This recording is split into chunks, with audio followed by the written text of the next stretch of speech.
in the Old Testament, right, you had the Jews and they had their own courts. They weren't appealing to the Babylonians or to the Romans to make their decisions for them. They always kind of were frustrated by that. And so the same way, using the analogy of Christians as God's people, we're supposed to be able to rule ourselves in all things. So my argument is that I think we should aspire to have basically biblical lawyers trained to be able to handle our own cases, instead of, like right now, if another Christian murdered another Christian at the same church, you would immediately call the police and hand that over to the higher authorities instead of trying to handle that yourselves. So there's not a, like, I could see that to a point, but when it comes to murder, when it comes to like certain tiers of crime, you don't see it a tier level of, hey, actually this is for the civil authority. So I think I mentioned this on your podcast, Bruce, like the way that I've broken it up into quadrants, which is like, you think of, you've got unbelievers on one side and believers on the other, and you've got petty stuff like theft or, marriage counseling, things like that, personal offenses, and then you move up and you get into crime and punishment and death penalties and stuff like that. And so I think, by and large, throughout history, the church, well, at least in modern day, I think if you go back into early history, the Catholics they were burning people at the stake for heresy and that type of stuff. But Calvin did that too, though. Yeah, Calvin. I'll bring that up. Calvin did. Yeah. That's a good point. So even our modern way of thinking about it, which is like, as long as it can be handled in the church, like my neighbor stole my lawnmower and he goes to the same church as I do, the police are like, that's fine. We have no problem with you guys handling that level stuff. But as soon as it gets up into like molestation or child pornography or murder or, anything serious like that, with some exceptions for things like adultery, which the state doesn't care about. I think it's on the books in Idaho, but they don't ever use it. It's like a misdemeanor. It's like sodomy used to be on the books, and it is in some places, and they just don't care anymore. And so now there are things that are ignored, and so we wouldn't be able to handle them. But the state, if we handed it over, they'd be like, "What are you doing? Yeah, this is weird." Well, in the same way, if you're following along with the Bible reading challenge, I don't know if you guys follow that, but we're reading through Luke right now and reading through the Gospels, and in the same way, Pilate's like, "What is this to do with me?" Yeah, like, come on, guys. And he's like, well, he's going to cause a rebellion. Oh, okay. All right. Well, then maybe I need to step in here. But the priests had their own, the temple had its own guards, had its own little army, and had its own enforcement arm, so to speak. And so when you look at what was going on with Christ in the garden, and then the priests showing up with the guards and everything else, that wasn't the Romans. That was God's people. Yeah, well, in Acts you have they beat Sosthenes, and that was outside of Jerusalem. That was outside of Israel, in a foreign country, but it was involving Jews, and so the Jews were like, we're going to handle our own people if we're allowed to. So, and then who's Jesus talking to most of the time there in the latter half of the Gospels when he's accusing it's not just the Pharisees, it's the lawyers. And that's what the Pharisees kind of were, right? They're lawyers of the law. And he's like, you guys have got it all upside down. And so that's another big part of it is like, if the church is going to take over, what are our lawyers going to end up looking like? So, I mean, if we could reframe the conversation, because we're not talking about, I assume, long-term, this is the way it should be one day, the church is doing all this stuff. We're talking about temporarily, while the civil government is not Christian, while they are not under God's law, while they don't acknowledge the supremacy of God's reign over them. Okay, in the meantime, these are actual real sins and crimes that should be dealt with by the church that the civil government wouldn't tackle, so now we need to. That's the situation, right? Not like long-term, this is the church's realm. It's more of what's the direction, what should we be aspiring to? So right now, there are things that could be handled in the church that I think a lot of people would immediately call the police. And the police would actually be happy for us to handle ourselves. I saw that when I was working on the Cops TV show. The things that cops would get frustrated by people calling them for. Like, hey, my son won't clean his room. Can you come give him a scared straight talk? Yeah. And the police would, they would stick a finger in their mouths and act like they're blowing their brains out. They're just like, this is mind-numbing. Call me when somebody's robbing a bank. Mm-hmm. Yeah. And the public, number one, my first thought is, do you not have a friend or a family member or a pastor or a church, anything the police is just your first thought when your son won't clean his room. Now, if there's an absent father, that would be why the phone call is happening, as opposed to a father wanting to deal with it. Yeah. But it's like there's these small level things that I think the church can be better at in handling in our own communities and amongst ourselves. The question for the long-term thing is, we don't have anybody trained in biblical law. Like, what's the biblical requirement for a witness? What's the witness standard according to biblical law? It's in there. We don't know. Most people don't know where to find it. But right now, like, there are lawyers that are elders at church, and they've passed the bar. They're licensed for the state of Idaho or wherever they live, but they're not trained according to biblical law. And it feels like we take that more seriously as a body, Idaho state law, than we do adjudicating by biblical law. But that's also partially because of where we are in terms of the growth of the kingdom and the church, and how much that leaven has gone through the loaf of government, so to speak, if you can use that analogy.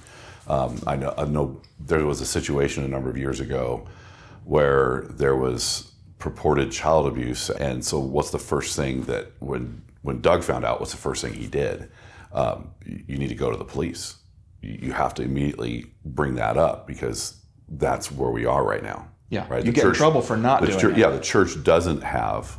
We don't have the authority that you would have had, say, in, like I mentioned, Calvin's Geneva.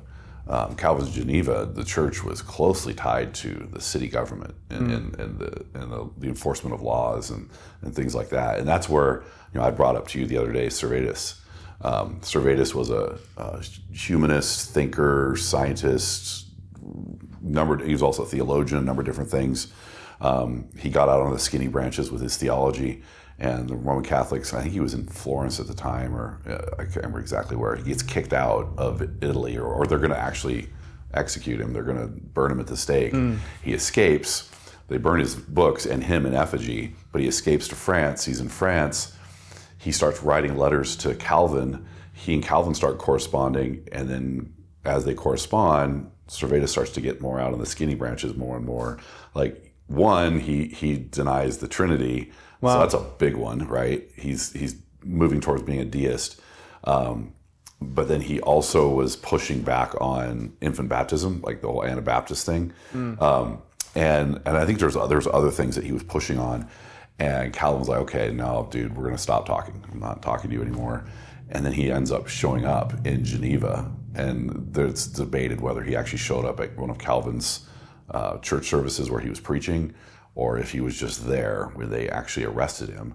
And it was actually one of Calvin's assistants, I want to say his name was something Nicolane or Nicholas or something like that, who kind of turned him over to the city officials. And they were like, yep, we're going to burn this guy. And so they ended up burning him at the stake along with his books. And so you see, like, there's a pattern there. Like, if we keep growing as we should, the post-millennial ideal here, and we're in the church, but we're also in the government. We have our lawyers who are, you talk about lawyers in the church, but lawyers who are both closely connected both directions, more intertwined in our laws and ordinances and all that. You could see that sort of thing happening eventually. And of course, there's many people out there who decry the whole, look what Calvin did to Servetus, how terrible. Well, really? I mean, I don't know. And again, I don't know enough about. I've only read the history of it. I haven't read what Servetus is actually writing to really get a good idea of whether he was justified, whether the government there was justified in doing that. But we're talking about just theological differences. We're not talking about Servetus attempted rape. Those guys back then, during the 16th century, were willing to go a lot further. I mean, Luther, the thing that Luther was saying was like, I mean, it offends us, to think about those things, but they were willing to go a lot further. That there were certain things you just don't tolerate. But that's because they took the government of the people by the Roman Catholic Church, 14th, 15th century.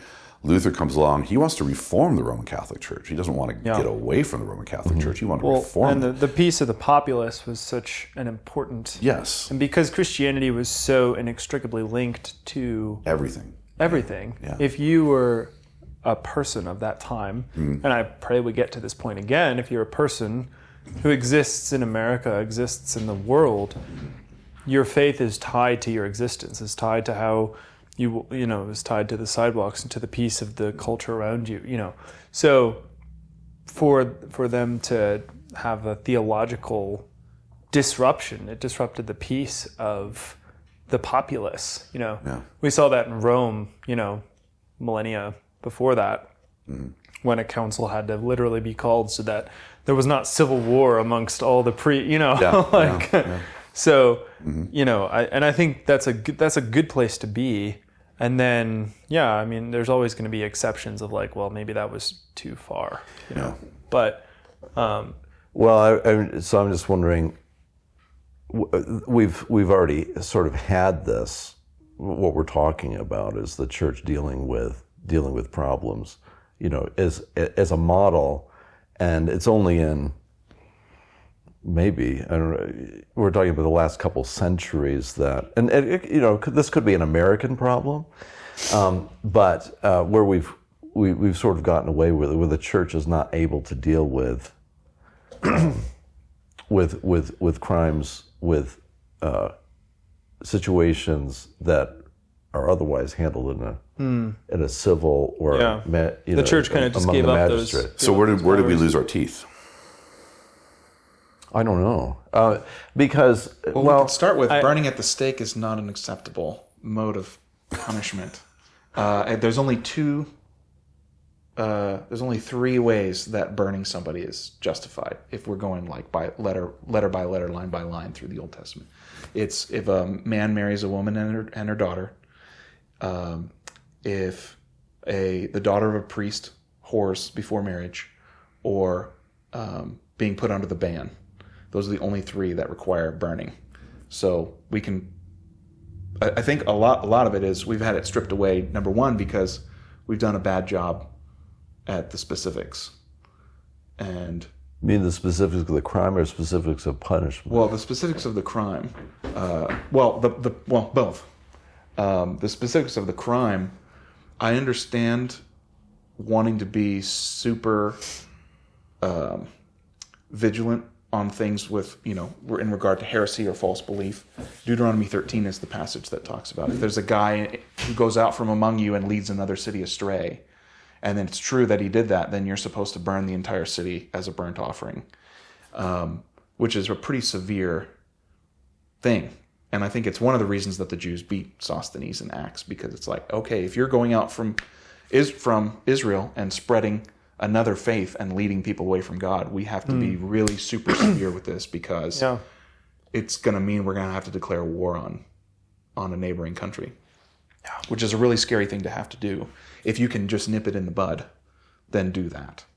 But in terms of just somebody saying that they believe something incorrect, that's not just a straight out like idolatry or denial of God, I would tend to want to know the specifics of what did this person say. Like just a denial of the Trinity. That's a heresy, but also heresy is a pretty broad term. And what specific heresy are we talking about in terms of it being a crime? Is this like a blasphemy? Is this a denial of God? Those things are clearly crimes. Something like being wrong about modes of baptism, and so we're going to kill you. I don't see a biblical justification. Maybe they fleshed that out in their reasoning back then. But because you're saying this actually goes back. I was suggesting a couple hundred years maybe, but you're saying that we've had this wrong for a long time. I think so. Well, and it's because the first passage, the primary passage that I want to get into is 1 Corinthians 5. So the guy takes his father's wife, and the Corinthians are proud about it. They're arrogant, I guess, in their forgiveness or something. Paul doesn't say, but he says, you're arrogant. You should have put this guy away. And the passage that he cites, or the phrase that he uses is purge the evil from among you. That passage is used 5 times in Deuteronomy, and it's always referring to the death penalty. So Paul's at least calling the death penalty to mind for the body in terms of how they want to deal with this guy. there's a lot of linkage in the Old Testament between the death penalty and being cut off. And here's where we get into deeper waters. We'll stop here for now. You can find the full episode at voluntarytheocracy.org and select Become a Member from the menu.